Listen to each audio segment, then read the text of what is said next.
गौतम बुद्ध और क्रोधित साधु। अगर आपको भी लोग बुरा भला कहते हैं तो यह वीडियो देखने के बाद आपको पता चल जाएगा कि धैर्य और शांति से कितना कुछ किया जा सकता है। एक बार की बात है, गौतम बुद्ध अपने शिष्यों के साथ एक नगर में ठहरे हुए थे। सुबह सुबह वे वहां के लोगों को उपदेश दे रहे थे। उनकी बातें सुनकर लोग मंत्रमुग्ध हो जाते, क्योंकि उनके शब्दों में करुणा, ज्ञान और शांति की शक्ति थी। उसी नगर में एक साधु रहता था जो अहंकार से भरा हुआ था। वह मानता था कि उससे बड़ा ज्ञानी कोई नहीं। जब उसने सुना कि लोग बुद्ध की प्रशंसा कर रहे हैं तो उसे बहुत जलन हुई। उसने सोचा, मुझे इनकी लोकप्रियता को खत्म करना होगा। अगले दिन वह साधु बुद्ध के पास पहुंचा और बिना किसी कारण उन्हें अपमानित करने लगा। उसने कहा, तुम धोखेबाज हो, लोग तुम्हें बेवजह पूजते हैं, तुम्हारा ज्ञान झूठा है, तुम्हारे सारे उपदेश व्यर्थ हैं। वहां बैठे शिष्य यह सब सुनकर क्रोधित हो गए। वे उस साधु को सबक सिखाना चाहते थे, लेकिन बुद्ध ने हाथ उठाकर उन्हें शांत किया।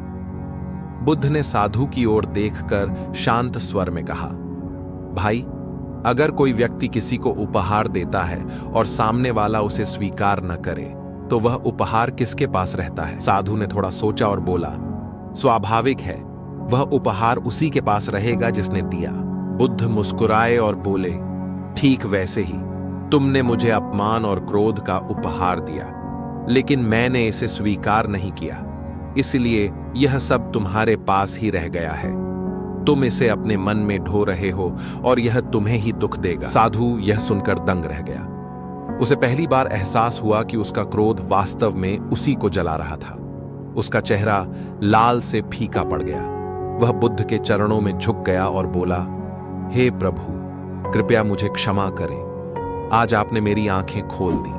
मैंने जाना कि गुस्सा और अहंकार हमें भीतर ही भीतर नष्ट कर देते हैं। बुद्ध ने कोमल मुस्कान के साथ कहा, क्षमा की आवश्यकता नहीं भाई।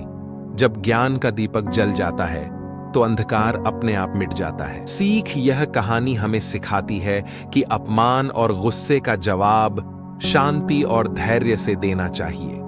यदि हम नकारात्मकता को स्वीकार नहीं करते तो वह उसी के पास लौट जाती है जिसने उसे फैलाया है। यही सच्चा ज्ञान और आंतरिक शांति है।